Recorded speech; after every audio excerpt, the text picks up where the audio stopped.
Hello friends, welcome back. आज जिस short topic के बारे में हम आप तक इंफॉर्मेशन पहुंचाना चाहते हैं उसका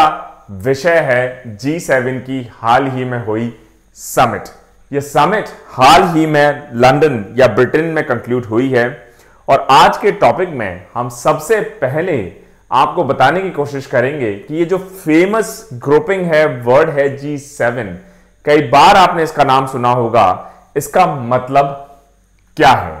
उसके बाद हम आपको बताएंगे कि ऐसे कौन कौन से कंट्रीज, ऐसे कौन कौन से देश हैं जो इस ग्रुपिंग में एक्चुअली शामिल हैं। उसके बाद हम आपको बताएंगे इसका हिस्टोरिकल बैकग्राउंड कि G7 का जो ग्रुपिंग है किस तरीके से स्टार्ट हुआ, किन किन परिस्थितियों में स्टार्ट हुआ और कौन कौन से कंट्रीज ने कब कब इसमें पार्टिसिपेट करना शुरू किया। उसके बाद हम बताएंगे कि G7 एक्चुअली करता क्या है। उसके बाद हम बताएंगे कि G7 का क्रिटिसिज्म किन किन चीजों को लेकर बना हुआ है और लास्ट में हम आपको बताएंगे कि इंडिया का इस साल के G7 या पहले के G7 की जितनी समिट्स हुई हैं, मीटिंग्स हुई हैं, कॉन्फ्रेंसेस हुई हैं, उसमें इंडिया का क्या रोल रहा है, साथ ही साथ इंडिया जैसे कंट्री को ऐसी ग्रुपिंग से क्या फायदे या नुकसान हो सकते हैं। दोस्तों, तो आइए शुरू करते हैं। सबसे पहले कि जो ग्रुप ऑफ 7 जिसको शॉर्ट में कहा जाता है G7,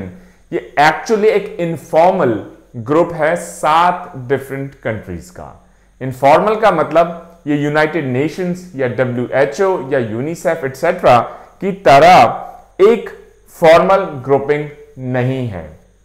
और फॉर्मल ग्रुपिंग ना होने की वजह से इसके जितने भी फैसले होते हैं, जो भी निर्णय होते हैं, जो भी डिस्कशन होते हैं, वो किसी भी मेंबर पर बाइंडिंग नहीं है। अगर कोई मेंबर उन निर्णय को मानना चाहता है तो मान सकता है। अगर कोई पर्टिकुलर कंट्री उन डिसीजंस को नहीं मानना चाहता है तो वो पूरी तरह फ्री है कि उस डिसीजन को वो इंडिविजुअल कंट्री ना मानना चाहे तो ना माने। चलिए डिटेल में जाने से पहले जरा इस पे चर्चा हो जाए कि कौन कौन से कंट्रीज हैं इस G7 में। तो सबसे पहले मैं स्टार्ट करूंगा United states, second Canada, third France, fourth Germany, fifth Italy, sixth Japan and seventh United kingdom. ये सातों कंट्रीज हर साल एक समिट होल्ड करते हैं यूरोपियन यूनियन या बाकी ऐसी कंट्रीज जिनके बारे में G7 को लगता है कि इंपॉर्टेंट हो सकते हैं उनके साथ। अब ये G7 में ऐसी क्या खास बात है कि जब भी G7 की समिट होती है हमेशा सुर्खियों में बना रहता है। सबसे बड़ी बात जो है G7 की वो ये है दोस्तों कि G7 की ये 7 कंट्रीज, सिर्फ 7 कंट्रीज पूरे दुनिया का 40% GDP कॉन्स्टिट्यूट करते हैं। पूरी दुनिया के सकल घरेलू उत्पाद का 40% ये 7 कंट्रीज मिलाकर मैं कहता हूं समाहित करते हैं। और इन 7 कंट्रीज में 40% तो हो गई अर्थव्यवस्था GDP, उसके सापेक्ष अगर आप पॉपुलेशन देखेंगे तो पॉपुलेशन सिर्फ 10% पॉपुलेशन ही इन कंट्रीज में बेसिकली रहती है। तो अगर मोटे मोटे तौर पे मैं कहूं तो दुनिया के शायद सबसे रईस देशों का एक एक्सक्लूसिव क्लब भी इस G7 की ग्रुपिंग को कहा जा सकता है। और जैसा हमने कहा कि G7 एक इनफॉर्मल सेटअप है। इनफॉर्मल सेटअप का मतलब है कि 7 दोस्तों ने डिसाइड किया कि हम हर साल छुट्टी मनाने जाएंगे या किसी पिकनिक पे जाएंगे, टूर पे जाएंगे,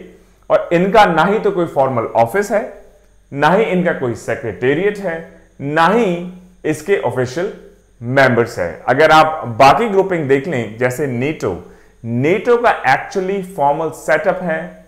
फॉर्मल लीगली बाइंडिंग उसके डिसीजंस होंगे, उसका सेक्रेटेरिएट है, उसके फॉर्मल ऑफिशियल मेंबर्स हैं। साथ ही साथ G7 में कोई भी डिस्कशन हो, चाहे वो डिफेंस पे हो, चाहे वो हेल्थ केयर पे हो, चाहे वो एजुकेशन पे हो, चाहे इकोनॉमी पे हो, कोई भी डिसीजन किसी भी कंट्री पे कभी भी बाइंडिंग नहीं होता। हर कंट्री को जब इसमें डिसीजन हो गया, हर कंट्री उस डिसीजन को लेकर अपनी जो सॉवरेन पार्लियामेंट है, उनका जो गवर्नमेंट है, उसके पास लेके जाएंगे और अगर वो गवर्नमेंट उस पर्टिकुलर अग्रीमेंट को या डिसीजन को मानने के लिए तैयार है तो ही उस कंट्री में उस डिसीजन को इंप्लीमेंट किया जाएगा दोस्तों। चलिए शुरुआत करते हैं कि G7 बना कैसे। हमने सारे कंट्रीज के बारे में बात कर ली, हमने यूरोपियन यूनियन के बारे में बात कर ली, क्यों G7 इंपॉर्टेंट है इसके बारे में बात कर ली। अब जरा G7 की पृष्ठभूमि को खंगाला जाए, हिस्ट्री को खंगाला जाए। तो G7 की शुरुआत हुई 1975 में, और इसका जो मेन रीजन था उस वक्त ओपेक जो मुझे लगता है कि दुनिया की लगभग 60 to 70%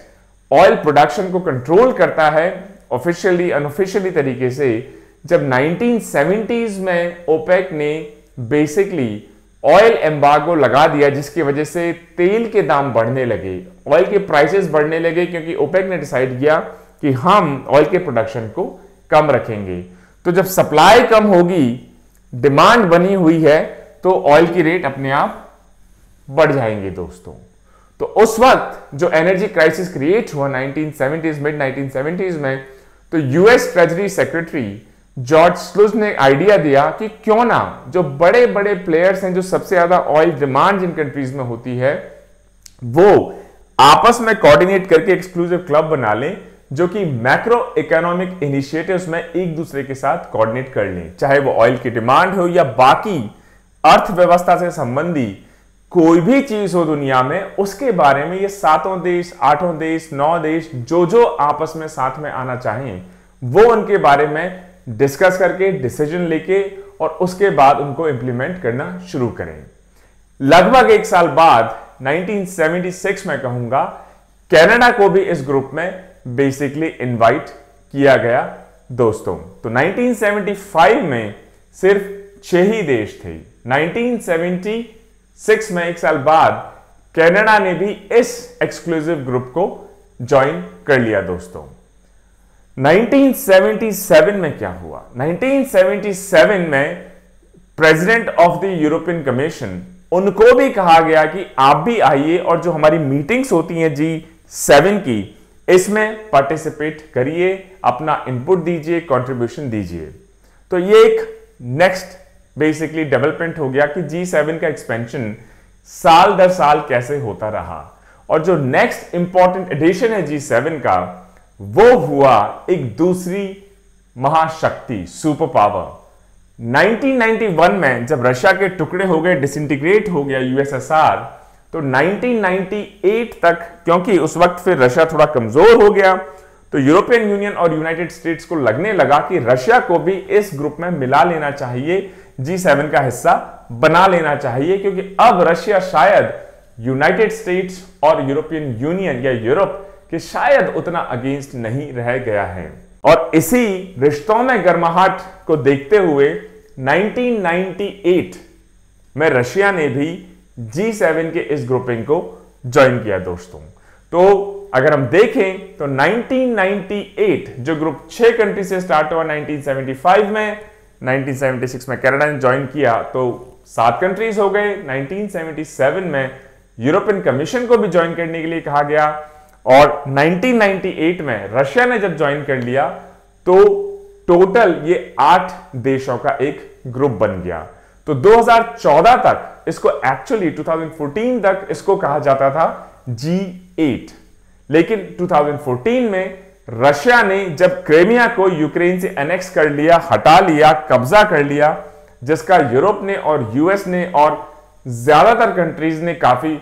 ऑपोजिशन भी किया, उसके बाद इस G8 के ग्रुपिंग से रशिया को बाहर निकाल दिया गया। तो वापस से जो G7 G8 बना, वापस से G8 G7 बन गया दोस्तों। और लगातार जो ये G7 कंट्रीज हैं, इनका हर साल एक रोटेशन से, अगर इस बार ब्रिटेन में इसकी मीटिंग हुई, अगली बार हो सकता है कनाडा में हो, फिर यूनाइटेड स्टेट्स में हो, फिर हो सकता है इटली में हो, तो इस तरीके से इसकी प्रेसिडेंसी रोटेट होती रहती है। और हर साल रोटेशन से, रोस्टर से वो मीटिंग्स डिफरेंट कंट्रीज में लगातार होती रहती है दोस्तों। अगर हम इस बार की मीटिंग की बात करें, जून 2021, जो मुझे लगता है कि लगभग हफ्ते 10 दिन पहले जो मीटिंग कंक्लूड हुई है, काफी सुर्खियों में बनी रही, तो इस बार की मीटिंग कहां हुई होगी दोस्तों? अगर आपको न्यूज याद है तो मैं आपसे पूछूंगा, इस बार की मीटिंग हुई यूके, यूनाइटेड किंगडम या ग्रेट ब्रिटेन या लंदन मैं कहूंगा। और इस बार G7 के अलावा 3 कंट्रीज, इंडिया, साउथ कोरिया और ऑस्ट्रेलिया, इन तीनों कंट्रीज को भी इनवाइट किया गया G7 की मीटिंग को अटेंड करने के लिए एज ए पार्टिसिपेटिंग गेस्ट। मतलब G7 के फॉर्मल मेंबर्स नहीं हैं, लेकिन as a guest India, South Korea and Australia, इन तीनों कंट्रीज को इनवाइट किया गया दोस्तों। और जब फाइनल मीटिंग हो गई, डिस्कशन हो गया, जिन जिन टॉपिक्स पे डिस्कशन हुआ, उसके बाद यूके में एक फाइनल डॉक्यूमेंट पब्लिश हुआ जिसका नाम है कम्युनिक। मतलब कि क्या कम्युनिकेशन, क्या मुद्दे, क्या डिस्कशन, क्या डिसीजंस निकल के आए इस पूरी G7 की समिट से, ताकि इनके खुद के कंट्री जो G7 के पार्ट हैं, साथ ही साथ बाकी दुनिया को भी पता चल सके कि अब आगे किस तरीके से चीजों को बढ़ाया जाएगा। बात कर लें इस बार के G7 की एजेंडा की, तो G7 एक्चुअली एक फोरम देता है जो भी इसके मेंबर कंट्रीज हों, ताकि उनके जो भी शेयर्ड वैल्यूज हैं, हो सकता है सभी कंट्रीज को लगता हो कि हमें इकोनॉमिक्स के बारे में ध्यान देना चाहिए, हो सकता है कंट्रीज को लगे कि कोरोना या कोविड बहुत तेजी से फैल रहा है, तो क्यों ना इस सातों कंट्रीज आके जो 40% ऑफ जीडीपी कॉन्स्टिट्यूट करते हैं, कोरोना के बारे में कॉन्क्रीट स्टेप्स लेने चाहिए। इनिशियली शुरुआती दौर में जब G7 बना, तो शुरुआती दौर में 1970s, 1980s, उस वक्त इसका जो मेन फोकस था वो था सिर्फ इकोनॉमिक एक्टिविटीज, मतलब अर्थव्यवस्था से रिलेटेड जो टॉपिक्स होंगे सिर्फ उन्हीं पे डिस्कशन किया जाएगा। लेकिन जैसे जैसे टाइम बढ़ा, जैसे जैसे ग्रुपिंग मैच्योर होता गया, तो इकोनॉमिक्स के एजेंडा को एक्सपेंड करते हुए फिर polity, foreign policy, national security, defence, international affairs, उन सभी टॉपिक्स को भी धीरे धीरे G7 की समिट कवर करने लगी दोस्तों। और हाल ही में अगर पिछले 10 साल में देखें तो कुछ नए टॉपिक्स भी निकल कर आए हैं, चाहे वो काउंटर टेररिज्म हो, चाहे वो डेवलपमेंट हो, चाहे वो एजुकेशन हो, चाहे वो हेल्थ हो, चाहे वो ह्यूमन राइट्स हो, चाहे वो क्लाइमेट चेंज हो। तो काफी डायनामिक ग्रुपिंग है, छोटी ग्रुपिंग है, डायनामिक ग्रुपिंग है। जैसे जैसे टाइम निकलता है, इमर्जिंग इश्यूज को भी ये G7 की ग्रुपिंग अपने एजेंडा में लगातार इंक्लूड करती रहती है। अगर हम थोड़ा सा हिस्ट्री में चले जाएं, तो G7 की समिट जब 1997 में ऑर्गेनाइज हुई, तो चेर्नोबिल का जो मेजर न्यूक्लियर एक्सीडेंट हुआ रशिया में, जो कि मुझे लगता है कि आज तक का सबसे बड़ा न्यूक्लियर एक्सीडेंट माना जाता है, उसके रिलीफ मेजर के तौर में G7 ने लगभग 300 मिलियन US डॉलर्स की एड रशिया को दी। 2002 की अगर हम समिट देख लें, तो G7 ने इकोनॉमिक एक्टिविटीज के अलावा एड्स में, ट्यूबरक्लोसिस में, मलेरिया में, इन सभी एरियाज में अपना कंट्रीब्यूशन दिया। इसके अलावा G7 ने एक ग्लोबल फंड जो कि इनोवेटिव फाइनेंसिंग मैकेनिज्म है, उसमें लगभग 45 बिलियन डॉलर्स की एड अभी तक दी जा चुकी है। और G7 की वेबसाइट अगर आप देखें, तो ये जो 45 बिलियन डॉलर्स ग्लोबल फंड में दिए हैं, इससे रिसर्च करके इनोवेशंस के थ्रू लगभग एज एन एस्टिमेट अंदाजा है G7 का कि लगभग 38 मिलियन पीपल, मतलब लगभग 38 मिलियन का मतलब है लगभग 4 करोड़ लोगों की शायद जान बच चुकी है। अगर एक इंपॉर्टेंट इवेंट में आपको बताऊं कि G7 कितना पावरफुल हो सकता है, छोटा ग्रुप है लेकिन सारे तो नहीं, लेकिन लगभग जो भी कंट्रीज हैं अपनी इकोनॉमिक एक्टिविटीज, अपने defence, science and technology, research, innovation की वजह से काफी इंफ्लुएंशियल हैं, ना ही लोकल लेवल पे बट ग्लोबल लेवल पर भी दोस्तों। अब अगर हम एक और बात कर लें कि जितनी भी डेवलप्ड नेशंस हैं, G7 के मेंबर्स हैं, इन्होंने कमिट किया है कि अपनी जीडीपी का लगभग 0.02% हर साल 2015 से लेकर 2025 तक क्लाइमेट चेंज पर ये स्पेंड करेंगे। और 10 साल के पीरियड में ये टोटल अमाउंट लगभग 150 बिलियन डॉलर्स के आसपास हो जाएगा दोस्तों। तो G7 लगातार किसी ना किसी नए फोकस एरिया पे different means and methods, mechanism एक कोऑर्डिनेट करके आपस में कोऑर्डिनेशन के थ्रू डिफरेंट एरियाज को भी एड्रेस करने की लगातार कोशिश में है। तो ये तो बात हो गई कि G7 है क्या, 2011 का क्या एजेंडा रहा, हिस्टोरिकल बैकग्राउंड क्या रहा, कौन कौन से कंट्रीज इसमें हैं, किन किन एरियाज में, डिफरेंट समिट्स में, स्टार्ट कहां से हुआ, माइक्रो इकोनॉमिक एक्टिविटीज से धीरे धीरे एक्सपेंड हुआ डिफरेंट एरियाज में इंक्लूडिंग क्लाइमेट चेंज। अब जरा बात कर लें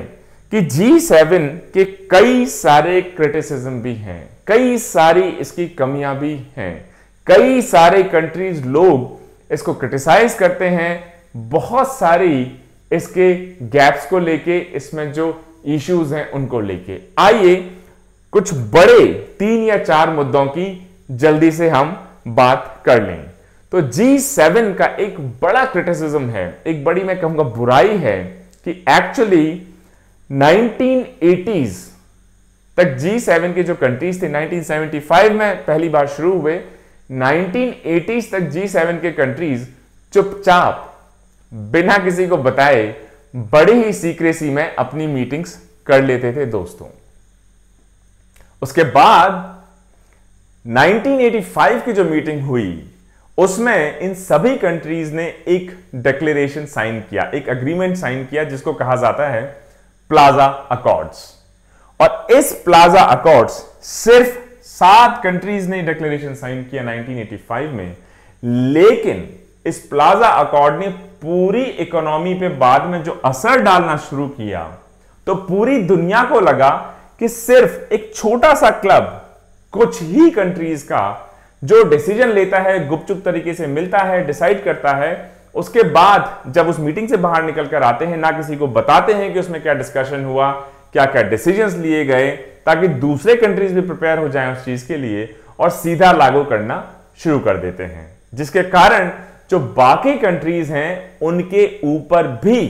इन डिसीजंस का बेहद ही प्रभाव पड़ता है दोस्तों, जो कि किसी को भी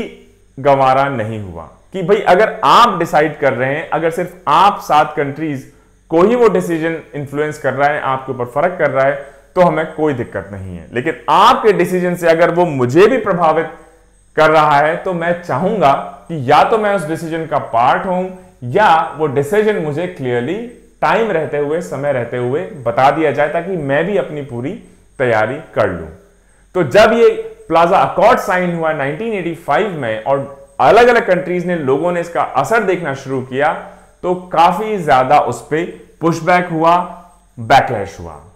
और इसी कारण इस बैकलैश को देखते हुए, इनकी इसकी बुराई को देखते हुए, क्रिटिसिज्म को देखते हुए G7 ने फिर अनाउंस किया कि हम अब से अपना एजेंडा पहले से ही एक्चुअली डिक्लेयर कर देंगे, ताकि मार्केट्स और अलग अलग देश क्या फर्क पड़ सकता है हमारे एजेंडा या उन पे जो हम डिसीजंस लेंगे उससे, उसके लिए पहले से तैयार हो जाएं दोस्तों। आज भी G7 को हालांकि एक बंद, क्लोज्ड, एक्सक्लूसिव ग्रुप समझा जाता है, जो हालांकि एजेंडा तो जारी करता है लेकिन एक छोटा सा ग्रुप है और वो 40% ऑफ वर्ल्ड जीडीपी को कंट्रोल करता है और इनके डिसीजन बाकी पूरी दुनिया में किसी ना किसी तरीके से इंपैक्ट डालते हैं। इस चीज को लेके लगभग सन 2000 से लगातार जहां भी मीटिंग्स होती हैं G7 की, तो वहां पे डेमोन्स्ट्रेशंस होते हैं, प्रोटेस्ट होते हैं, विरोध होते हैं। 2016 की अगर हम बात बताएं तो 2016 में डोनाल्ड ट्रंप जब प्रेसिडेंट इलेक्ट हुए यूनाइटेड स्टेट्स ऑफ अमेरिका के, और 2017 में जब G7 पहली बार मिला उनकी प्रेसिडेंसी में सिसिली में, तो ट्रंप ने एक्चुअली साफ मना कर दिया कि अब यूनाइटेड स्टेट्स अमेरिका 2015 का जो पेरिस क्लाइमेट अग्रीमेंट है उसको रेटिफाई, उसको नहीं मानेगा। इनफैक्ट उसी मीटिंग 2017 की मीटिंग में प्रेसिडेंट ट्रंप ने क्रिटिसाइज किया जर्मनी को कि इनके साथ हमारा ट्रेड इम्बैलेंस बना हुआ है। इसका मतलब जर्मनी हमें ज्यादा चीजें बेचता है बजाय कि यूनाइटेड स्टेट्स जो जर्मनी को बेचता है दोस्तों। और वहीं उस 2017 की मीटिंग के दौरान ही प्रेसिडेंट ट्रंप ने जर्मनी को धमकी दी कि अगर आपने इस स्थिति को नहीं सुधारा तो आपके यहां से जो कार्स आती हैं, चाहे मर्सिडीज हो, BMW हो, वोल्क्सवैगन हो, इन सभी को हम बैन कर देंगे। और उसके रिस्पॉन्स में जो जर्मन चांसलर एंजेला मर्केल हैं, उन्होंने कहा कि अब समय आ गया है कि हम का मतलब यूरोप, यूनाइटेड स्टेट्स अमेरिका के ऊपर अब हम निर्भर नहीं रह सकते। अब यूरोप को चीजों को अपने हाथ में वापस लेना होगा, क्योंकि जब यूनाइटेड स्टेट्स ऐसी बात करे कि हमें बैन करना होगा अपने ट्रेड को यूरोपियन यूनियन के मेंबर कंट्रीज के साथ, तो मुझे लगता है कहीं ना कहीं यह चिंता उनके मन में जगी। दोस्तों, एक और मैं कहूं जो बड़ा क्रिटिसिज्म है G7 का, वो ये कि छोटा सा ग्रुप है और ये बनाया गया 1975 में। तब शायद इकोनॉमिक जो कंडीशंस थी, आर्थिक जो परिस्थितियां थी दुनिया की, वो डिफरेंट रही होंगी। लेकिन आज की अगर हम बात देखें, खासतौर से चाइना और इंडिया के इकोनॉमिक्स की रैपिड ग्रोथ के बाद, शायद ये टाइम अप्रोप्रिएट है कि इस ग्रुपिंग में, जिसके डिसीजन मात्र से पूरी दुनिया में फर्क पड़ता है, क्यों ना चाइना और इंडिया को भी इसका पार्ट बना लिया जाए। दो सबसे बड़ी फास्टेस्ट ग्रोइंग इकोनॉमीज जिस ग्रुपिंग का हिस्सा ना हो, कहीं ना कहीं यह क्रिटिसिज्म उभर कर सामने आता है कि ये जो डिसीजन मेकिंग बॉडी है किसी ना किसी तरीके से सिर्फ एक्सक्लूसिव बॉडी है और डिजर्विंग कंट्रीज या इमर्जिंग कंट्रीज को इसका पार्ट जानबूझकर नहीं मनाया जाता है। इस बार की जो समिट हुई 2021 की, उसमें इंडिया को स्पेशल गेस्ट के रूप में बुलाया गया दोस्तों, और उस वजह से ये दूसरा टाइम हुआ जब हमारे प्राइम मिनिस्टर माननीय प्रधानमंत्री जी नरेंद्र मोदी जी को डिस्कशंस में फिर से इनवाइट किया गया, उनको विचार रखने का अवसर दिया गया, अपनी चर्चा करने का अवसर इंडिया को उनके माध्यम से दिया गया। और G7 का जो डिसीजन रहा इस बार का, जो कि इंडिया के लिए बड़ा इन्फ्लुएंशियल है, बेनिफिशियल है, वो ये रहा कि G7 ने डिक्लेयर किया कि जो एक्सेसिव वैक्सीन्स हैं, मतलब ऐसी वैक्सीन्स जिनको ये कंट्रीज खुद यूज नहीं कर रहे हैं, उनको तुरंत प्रभाव से ऐसे कंट्रीज को दिया जाएगा जैसे कि इंडिया, जहां पर वैक्सीन्स की शायद उतनी अभी सप्लाई ना हो पा रही हो। तो ये मैं कहूंगा मोटे मोटे तौर पे आज G7 के बारे में आपसे एक छोटी सी चर्चा मैं जैसे कहूंगा, यही हम समाप्त करते हैं दोस्तों। मुझे उम्मीद है कि आपको पहले लेक्चरों की तरह आज का लेक्चर भी पसंद आया होगा। Stay tuned for our next set of videos. Until then, जय हिंद, जय भारत।